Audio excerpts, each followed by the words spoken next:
Hello, I'm Phil Wire, and I'm a part of the same experience you all are, right? Ed 607 is part of our Master of Arts in Education from Truman State University, and this is the project that I have completed as a part of my action research. The key question I wanted to answer: do lecture guides increase student retention of material? The reason that I chose this topic is because in secondary education, many instructors choose to use direct instruction, and it's not popular with everyone, but those who do promote it and those who do use it say that usually you have to have some sort of modification on lecture, so it's not just the teacher up front, blah, blah, blah, blah, blah, with the students taking notes behind you. So, what did the literature say about my topic before I delved into it? Well, among college students, the most effective lecturing practices involve using partially completed lecture guides. So what we see is that the research that was done with college students, which is an older group than I was dealing with, is that they did best when they had a partially completed lecture guide in front of them, and they had to complete it as they went through to get all the information written down. There was a lack of data, pretty much total lack of data for secondary students, including junior high, middle school, high school, anything. But most sources did, again, recommend using some sort of additional aid, whether it was printing out your PowerPoint slides or having some sort of organizer that you handed to your students as you gave the lecture. That was pretty standard. I don't think I encountered one source that didn't recommend using some sort of technique to mix it up, rather than just simply writing things on the board and expecting students to follow you. So my study, how did I arrange it? I gave roughly 30-minute lectures alternating between providing guides and not providing guides. My plan was to use both sections of my U.S. history classes so that I would have a larger sample size and I would be able to look at each lesson and kind of adjust for error. Maybe I gave a better lecture one time, maybe I gave a worse lecture another, but using more lectures, using certain lessons with lecture guides, some without. This was my best way of decreasing error, and that's why I designed my study that way. But what I found, and as you all know in the classroom very well, I'm sure by now, life gets in the way more often than it doesn't. I had severe behavioral disruptions in one of my U.S. history classes. I have a rapid cycling bipolar student, as well as several other students with behavioral issues, and it became clear to me that the central issue in how well students were retaining information from a class or a lecture, more specifically, was not what tactic I was using with the lecture or what tactic I was using in the classroom, but whether or not on that given day we were going to have behavioral disruptions. And as an instructor, you can do your best to manage those, but sometimes the gods just don't look favorably upon you, as we all know. So I had to improvise, and I consulted with Dr. Leo. I looked at my study pretty critically, and I decided what's the best way for me to adjust this and not lose all my validity, because it was obvious I was going to have to shrink my sample size pretty significantly.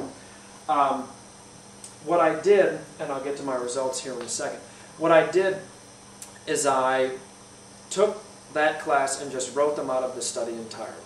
I used only my second-hour class, and I gave them lectures with and without guides, and I did my best to standardize it. For example, I had a standardized procedure for writing out my lecture notes, and then I had a standardized procedure for drawing questions out of those lecture notes. And I did my best to keep the lectures the same time. I tried to use, roughly the same amount of things in each lecture, and I was able to do so as best as possible. Humans can't be perfect, and I was not. But things overall, I would say, pretty smoothly. So, I ran my study. I gave the lectures with guides, lectures without guides, and I had standardized quizzes afterwards to see how students performed based on this, right? And here's what my results showed.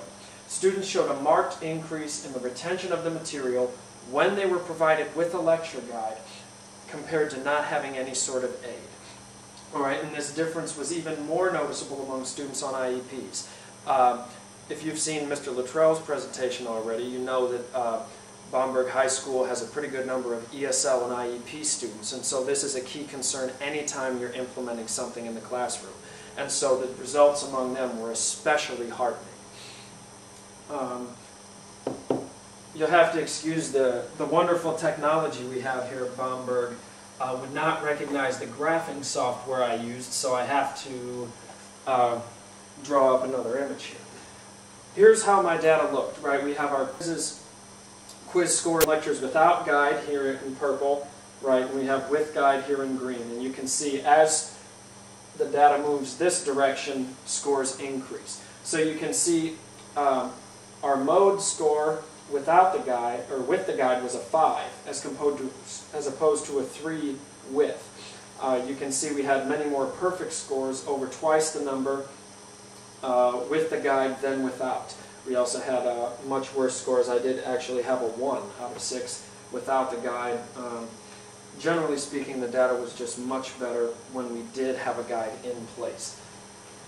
Additionally, I've drawn up a chart for my IEP students to kind of contrast the difference with them. And what you can see is that here's the whole class. Without guide, mean score was about a 3.6. Whole class with guide, mean was about a 4.6, right? So roughly a point difference. But for our IEP students, 2.4 without. So you can see they were at a significant disadvantage compared to the other students when they did not have a lecture guide. But you can see IEP with guide, they're all the way up here to 4. So what we see is that the difference, not only has the difference shrunk, but my IEP students actually outperformed my other students when they didn't have a guide. Now, obviously, I'll talk about my limitations. These were 2 different lectures when this took place, so it could have been my error, but I'll talk about why I do not believe it was at the end. I'll get back to that right now. I'll get back into PowerPoint.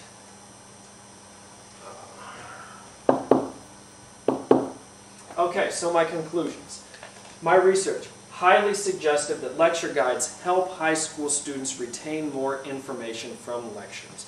All right, I say highly suggestive because, well, my data was pretty clear and dry, but there may have been problems with my collection methods.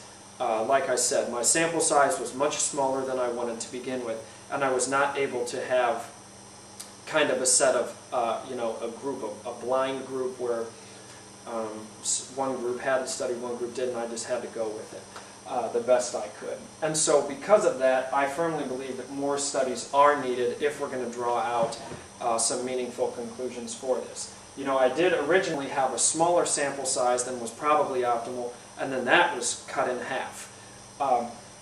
And also, you know, there are issues surrounding study modification. That meaning, how will my lecture guides be made more effective over time? For example, I use one mode of lecture guide, but there are lots of different ways. I, for example, do not have access to PowerPoint in my classroom, so I couldn't leave partially completed slides. I wasn't able to test that. I wasn't able to test the effectiveness of using other sorts of lecture guides that I've heard are popular, such as literally ones where the bullet points will be outlined for the students. Mine were more general.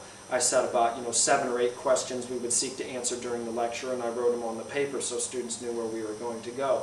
And I think it would be very interesting to contrast the effectiveness of guides versus other types of guides, not just guides versus no guides. But I definitely think that my research does show that this is something that needs to be addressed. Lecture is something that's used in a lot of classrooms. Go to colleges, it's certainly a big deal, but it's also true in high schools. And if it's going to be in place, I felt that I needed to do professionally the best I could to try and modify it as a part of this unit, and I think this is a modification I will keep in place for my classrooms. So I wanted to say thank you very much for listening. I hope everything was clear, and have a great day.